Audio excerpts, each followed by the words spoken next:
Good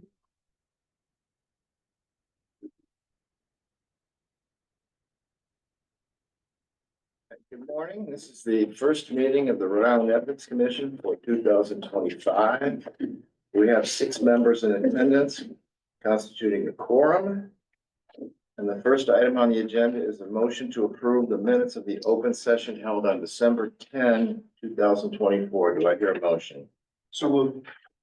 Do I hear a second? Second. Motion by Commissioner Rabideau, second by Commissioner Susie, pardon me.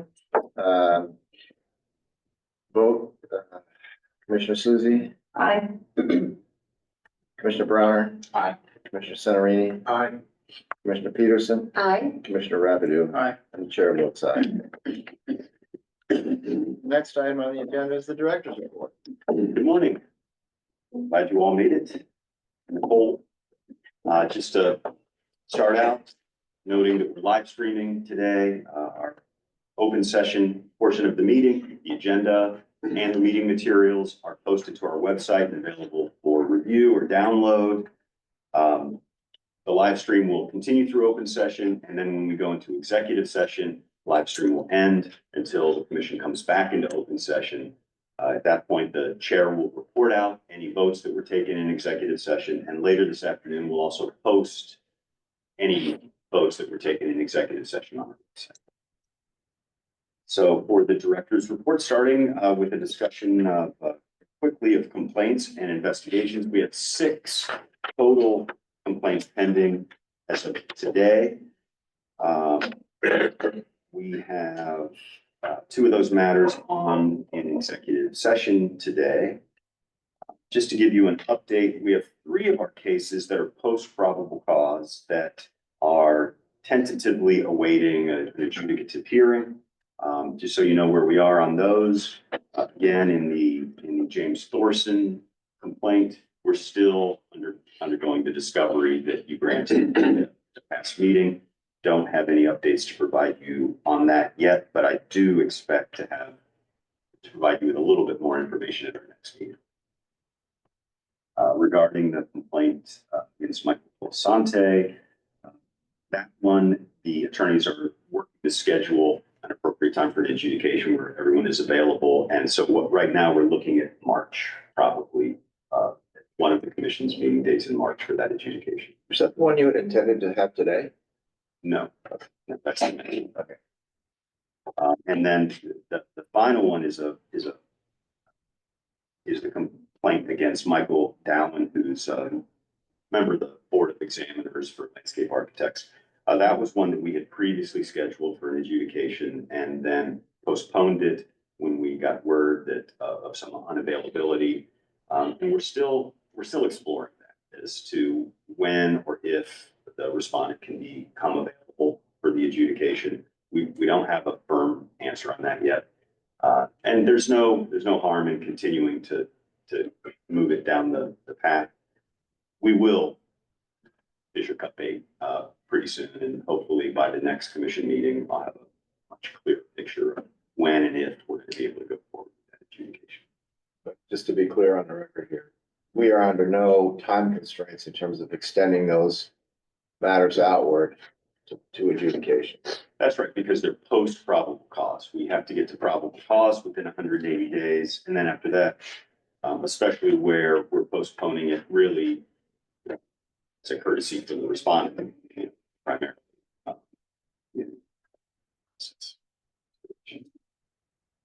So that's it for complaints and investigations, unless you have any other questions.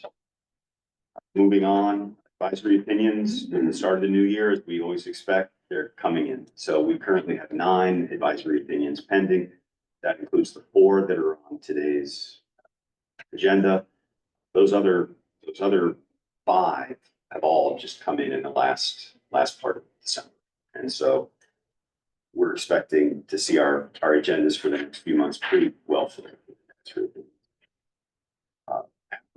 On the other hand, has slowed since the last meeting. We only had 1 APRA request since the last meeting, and it was a pretty extensive request. We weren't able to get it done in our usual 1 business day. It was filed by an out-of-state organization that sends APRA requests or FOIA requests to different across the country, different organizations seeking information about state contracts, vendors, and purchasing over a multi-year period. So it took some time for us to compile what we had. We still got it done within the 10-day window that the state statute requires.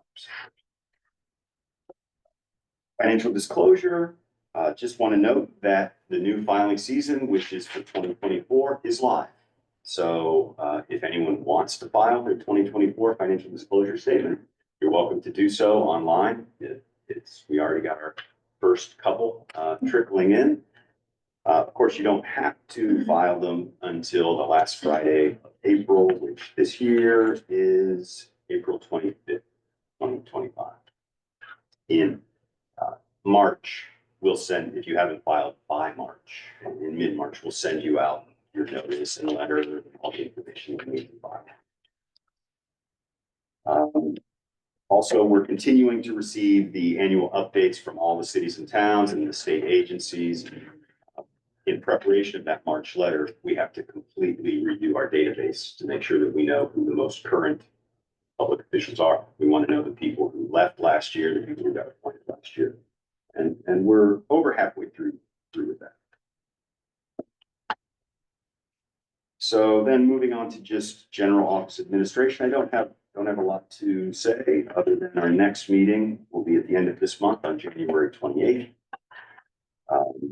You know, I would anticipate fairly full agendas, you know, for the next few meetings going forward. It's nice that we have 9 commissioners. For days like today, when 3 commissioners were unavailable, we still have 6, and that's fantastic. Keeping in mind that for advisory opinions, we need 5 commissioners to vote in the affirmative to issue an advisory opinion. So with 6 people here, 5 of the 6 of you will have to vote yes to issue the advisory opinions today. For everything else, a simple majority will do on today's agenda. That's really all I have for the director's report, unless you have any questions or anything you want to talk. Commissioners, any questions? Second.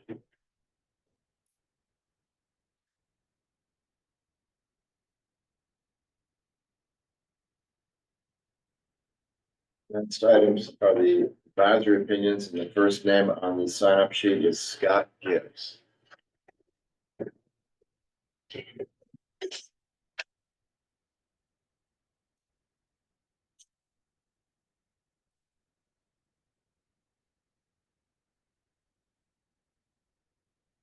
And commissioners, this draft advisory opinion is on the top in your binders. Mr. Gibbs is the newly elected town administrator for the town of North Smithfield. He requests an advisory opinion regarding whether he is prohibited by the Code of Ethics from accepting part-time work as a private consultant. For the past 40 years, he has served as the president of the Economic Development Foundation of Rhode Island, or EDFRI. This is a private nonprofit organization that engages in real estate development and offers economic development advisory services to municipalities. The petition explains that EDFRI is winding down its operation and is in the process of selling its real estate. The petitioner resigned from his position as president of EDFRI at the end of December. The board of directors of that organization would like to retain his services on a part-time basis as a consultant to help with the winding down of the organization's business and the sale of the real estate. The petitioner expects that the consulting work will last until the dissolution of the entity. However, he doesn't know how long that would take. The petitioner through EDFRI has been assisting the town of Burrillville with managing the development of Commerce Park. The petitioner states that the Burrillville town manager would like to continue working with Mr. Gibbs if he's allowed to take the part-time consulting position with EDFRI. And he will be assisting not directly, but through his employment with EDFRI. Mr. Gibbs states that if permitted to accept the part-time consulting position, He would perform such duties outside of his normal working hours, at nights and weekends, and without the use of public resources. He further states that neither the organization nor him has any real estate interest except his own personal home in North Smithfield. The petitioner adds that neither he nor the organization has provided advisory services to the town of North Smithfield. Mr. Gibbs represents the towns of North Smithfield and Burrville do not have any contractual relationship except of the mutual aid agreement during emergencies. Parties to that agreement are all the municipalities in the state. Given this set of facts, he's asking whether he may accept that part-time work with the organization. The Ethics Commission has consistently opined that public officials and employees are not inherently prohibited from holding other employment that is secondary to their public positions, provided that the other employment will neither impair the independence of judgment nor create an interest in substantial conflict with their public duties and subject to other restrictions. The Ethics Commission examines several factors when considering potential conflicts of interest regarding other employment. I have listed those factors on the bottom of page 2 into page 3 of the draft. I have also listed some past advisory opinions in that area on page 3 of the draft. Here, based on all the representations of the petitioner, a review of the relevant provisions of the Code of Ethics and prior advisory opinions issued, it is the opinion of the staff that there is no evidence that the petitioner's part-time work with the organization would either impair his independence of judgment or create an interest in substantial conflict with the discharge of his public duties. Accordingly, it is the opinion of the staff that the Code of Ethics does not prohibit Mr. Gibbs from simultaneously holding both positions, provided that all of the work is performed on his own time without the use of public resources or confidential information obtained in his public position, and provided that he does not use his public position to advertise or promote his private work. This advisory opinion, however, cannot anticipate any and all conflicts of interest that may occur during his dual employment. Therefore, he's encouraged to seek further guidance if any potential conflicts of interest arise. Happy to answer any questions you may have. Thank you. Mr. Gibbs, you've heard Ms. Papa's presentation. Do you have anything to add or any questions? No, I don't. Very comprehensive. Members of the commission, does anybody have any questions or comments to add? Do I hear a motion to approve and issue the advisory opinion as presented by the staff in this matter? So moved. Motion by Commissioner Santorini, second by I'll second. Commissioner Peterson. Commissioner Susie, Aye. Commissioner Bronner, Aye. Commissioner Santorini, Aye. Commissioner Peterson, Aye. Commissioner Rabideau, Aye. and the chair votes aye. Thank you, Mr. Gibbs. Thank you very much. Thank you.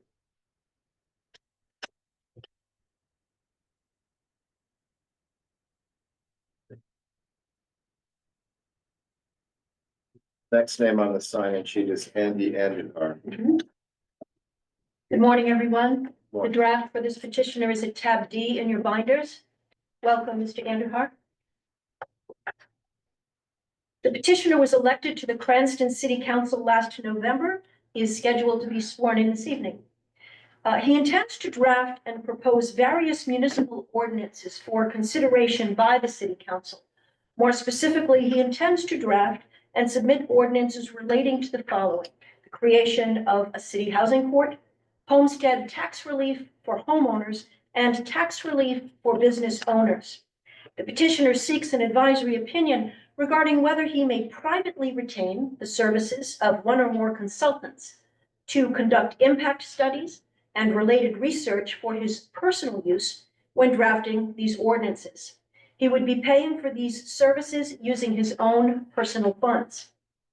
Looking now to the Code of Ethics, the following statutes and regulations apply. Section 3614-5A, as further defined by Section 7A, which states that a public official may not participate in a manner in which he has an interest that is in substantial conflict with the proper discharge of his duties in the public interest. And a substantial conflict of interest exists if a public official has reason to believe or expect that he or a family member or a business associate or a business by which he is employed or which he represents will be directly financially impacted, for better or worse, as a result of his official activity. Next, we have section 3614(5)(d), which prohibits a public official from using his public office or confidential information received through his public office to obtain financial gain for that same group, self, family member, business associate, or business by which he is employed or which he represents. A business associate is an individual or a business entity joined with another individual or business entity to achieve a common financial objective. Regulation 1.1.4 of the code prohibits a public official from representing himself or anyone else before the municipal agency of which he is a member or for which he is the appointing authority. And finally, Regulation 1.2.1 requires a public official to recuse from participation in a matter in which his business associate appears or presents evidence or argument before that public official's municipal agency.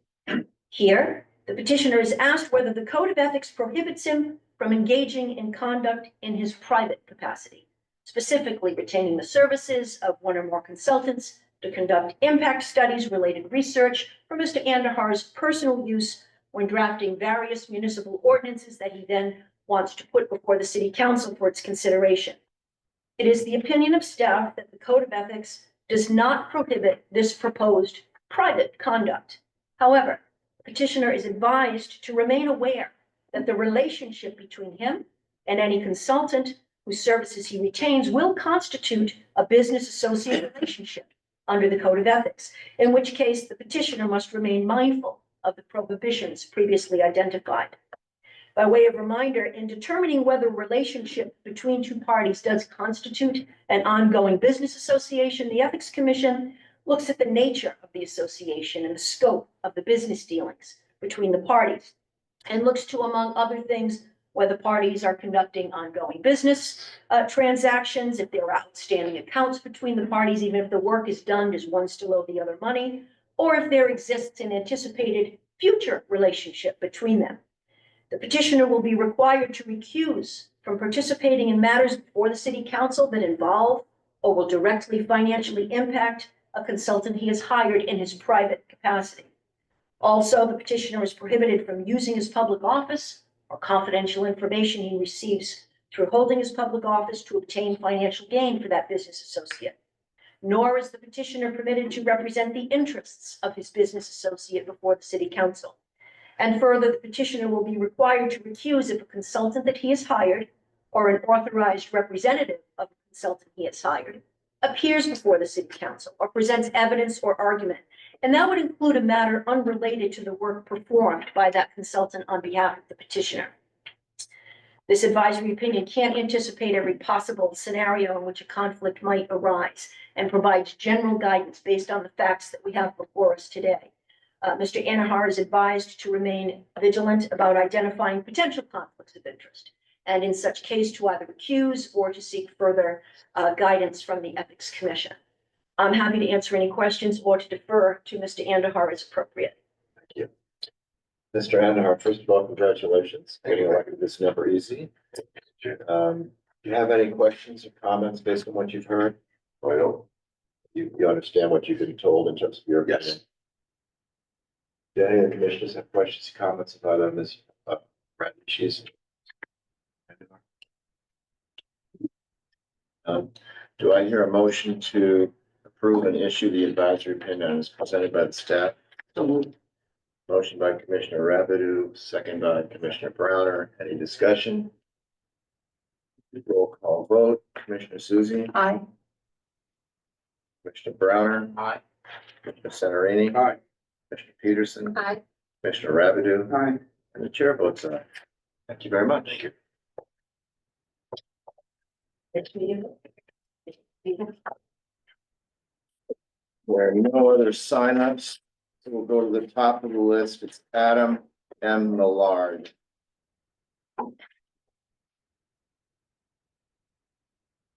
I expected Mr. Millard to be here today, however, he would like me to proceed in his absence. This advisory opinion is on the tab A in your binders. You may remember Attorney Millard, he is a member of the East Greenwich Historic District Commission, and he owns a home located in the East Greenwich Historic District. He was before the commission in July of last year, when the Ethics Commission reviewed his then advisory opinion request and granted him a hardship exception to appear before his own board to ask for a certificate of appropriateness to replace a window, to add a window and replace the rest of the windows on his historic home. Last Friday, I spoke with the petitioner, and he notified me that he would like to make an edit to the description of the shed he would like to construct.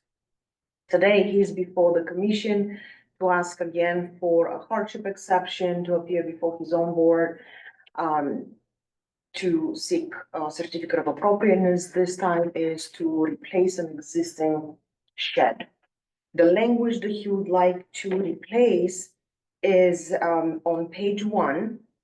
In the middle of the first full paragraph after the response, there is a sentence starting with, he states that he would like to replace an existing shed at his home with a larger one. The petitioner would like this sentence to be edited to, the petitioner states that he would like to replace an existing shed at his home with one that is more suitable to his needs. He represented, it will not necessarily be a larger one, so it should be suitable to his needs. And if the commission approves such an edit, the language contained in the first sentence of page 3 would also need to be adjusted appropriately. The petitioner plans to personally appear before the Historic District Commission, and he intends to recuse from participation in the Historic District Commission's discussions and decision-making relative to its application. Here, because the petitioner's proposed conduct falls squarely within the code's prohibition on representing himself before his own board, the Ethics Commission shall consider whether the unique circumstances represented by the petitioner herein justify a finding of hardship. The Ethics Commission reviews questions of hardship on a case-by-case basis and reviews a number of factors that I have listed on page 2 of the draft. None of those factors are determinative, and the commission may consider other factors. In the present matter, the petitioner seeks to replace an existing shed at his historic home. The ownership of his home predates his appointment to the HDC by more than 1 year, and the relief sought is related to his personal residence rather than a commercial venture. Based upon the petitioner's representations, the relevant provisions of the Code of Ethics, and the prior advisory opinions issued, it is the opinion of the staff that the totality of the circumstances here justifies making an exception and granting him a hardship exception. Accordingly, the petitioner may appear either personally or through a representative before the HDC in order to seek a certificate of appropriateness for the replacement of the shed. However, the petitioner must recuse from participation and voting when the Historic District Commission reviews his application, and pursuant to section 5E1, he shall, prior to or at the time of his appearance before the HDC, inform his fellow Historic District Commission members of the receipt of this advisory opinion, and that he will be recusing in accordance. So, answer any questions you may have. Do any commissioners have any questions? Do I hear a motion to approve and issue the advisory opinion as presented by the staff? And as amended? As amended, I apologize. Yes, as amended. So. Motion by Commissioner Susie, for a second. Second by Commissioner Centerini. Any discussion? Roll call vote. Commissioner Susie. Aye. Commissioner Browner. Aye. Centerini. Aye. Commissioner Peterson. Aye. Commissioner Rabideau. Aye. The chair votes aye. Thank you. Next matter on the agenda, be Diane, I'll pronounce it Hayde, Hayde. That's correct, and that draft is found at tab C. Ms. Haid is a resident of New Shoreham, and she actually thought she might be on the mainland today, but that did not work out. She has asked that we proceed in her absence. The petitioner is a member of New Shoreham's Water District Commission and also the Sewer District Commission. Actually, the same people serve on both commissions. In that case, as explained to me, there are only so many year-rounders to go around on Black Island, and everybody does their part when they can. Ms. Haid seeks a hardship exception to the code's prohibition against representing herself before an agency of which she is a member in order to do two things. She would like to request from each commission an amended allocation for water and sewer usage pertaining to her properties. And second, she'd like to seek credit for penalties paid or overpayments made relative to her water and sewer usage during the previous billing cycle. The petitioner and her spouse have owned and operated the Sheffield House B&B in New Shoreham since 2005, and innkeeping is the petitioner's main source of income. In January of 2022, the petitioner and her spouse purchased the Sheffield Cottage, which is a two-bedroom dwelling that is located right behind the B&B that they operate. The petitioner, her spouse, and their son all reside in the cottage on a full-time basis. The B&B and the cottage have separate meters. They are billed separately. Separate meters notwithstanding, an allocation split is in place for both the B&B and the cottage due to the limitation of resources available in the town for both water and sewer usage. The B&B is allocated roughly 68,000 gallons each for sewer and water usage during a 3-month period, and the cottage is allocated 10,000 gallons each for sewer and water usage for the same period. Now, before January of 2022, just one person lived in that cottage. Because there are now 3 adults residing there, the petitioner would like the allocation for the cottage increased to 16,000 gallons of water each for water and sewer usage in a 3-month period. Petitioner would also like the allocations for the B&B decreased in such a way that the water usage and the sewer usage for both the cottage and the B&B would still keep the same combined total allocations, just the distributions would differ. And the math, which hurts my head slightly, appears in footnote 2 on page 2. The petitioner represents that because she and her spouse now own both the B&B and the cottage, and there is still a single water line that provides for both properties, she would like to seek credits from both the Water Commission and the Sewer Commission for penalties or overpayments made for their overusage in the cottage during the previous billing cycle. Notably, during the period in which the cottage used more than its allotment for water and sewer usage, the inn used less than its allotment for water and sewer usage. Specifically, the petitioner would like to seek credits in the amount of $165 for water overusage and $51 for sewer overusage. The process for seeking the reallocation and the credit from both the Water Commission and the Sewer Commission involves submitting a written application to each commission for its consideration. In the event that either commission has questions for the petitioner regarding the application, arrangements would be made for her to appear before one or both commissions to respond to those questions. Now, the code does prohibit a public official from representing herself or authorizing another person to appear on her behalf before a municipal agency of which she is a member. There is an opportunity for the Ethics Commission to grant a hardship exception if it deems fit. The Ethics Commission reviews questions of hardship on a case-by-case basis and has in the past considered the following factors when it comes to real property. Whether the subject property involved the official's principal residence or principal place of business, whether the official's interest in the property was pre-existing to her public service or was recently acquired, whether the relief sought involved a new commercial venture or an existing business, and whether the matter involved a significant economic impact. And the Ethics Commission consider other factors. No single factor is determinative.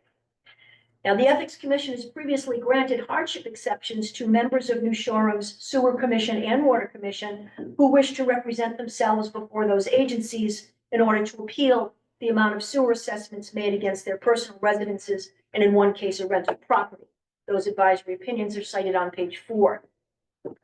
Ms. Haid has lived in her home since January of 2022 and has owned the rental property adjacent to her home since 2005.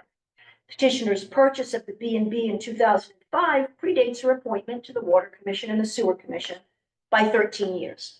Although the cottage was purchased 6 years after the petitioner's appointment to the Water and Sewer Commissions, the increased allocations sought for her personal residence are directly connected to the decreased allocations sought for her primary business. It is the opinion of staff that the totality of these circumstances justifies granting the petitioner a hardship exception to allow her to appear before the Water Commission and the Sewer Commission to request what she's seeking. However, as properly anticipated by the petitioner, she's got to recuse from participation in the consideration by both the Water and Sewer Commissions. She must, prior to or at the time of her submission of these written applications, let everyone know on the commission that she received this advisory opinion that she'll be recusing in accordance therewith. I'm happy to answer any questions you might have. The commissioner have any questions of Mr. Riches? Do I hear a motion to approve and issue the advisory opinion as presented by the staff? So, motion by Dr. Browner, Second. second by Dr. Rapidu. Roll call vote. Commissioner Susie, Aye. Mr. Browner, Aye. Commissioner Severini, Aye. Commissioner Peterson, Aye. Commissioner Rapidu. Aye. Chair votes aye. I'd only make the comment that in our state of so many small towns, this is a perfect example of why we need to have a hardship rule. This woman would not be able to even look for her $235 refund if we could give her this kind of relief. So to me, these are the kinds of cases that have to be able to come before us in the context of an agency dealing with people who work in very small towns. They're short being a perfect example. That's all we have on the active agenda at this point. I guess I'd ask for a motion to go into executive session, to wit, a motion to approve minutes of the executive session held on December 10, 2024, pursuant to RI General Law, Section 42, 46, 5A, 2, and 4. In re Anastasia Williams, complaint number 2024-11, pursuant to RI General Law, Section 42-46-5A, 2, and 4. And in re Michael D. Francesco, complaint number 2024-13, pursuant to RI General Law, Section 42-46-5A, 2, and 4. Then a motion to return to open session. Do I hear a motion to go into executive session? So Susie, second, Mr. Browner, any discussion? I guess roll call vote. Mr. Susie, Aye. Mr. Browner. Aye. Mr. Severini. Aye. Mr. Peterson. Mr. Rabideau. Aye. Chair votes aye. I'm going to executive session. And I'll just note for people watching the live stream that the live stream will end during executive session. And then when we come back into open session, the live stream will start again, anticipating perhaps this 30 minutes or so, famous last words, but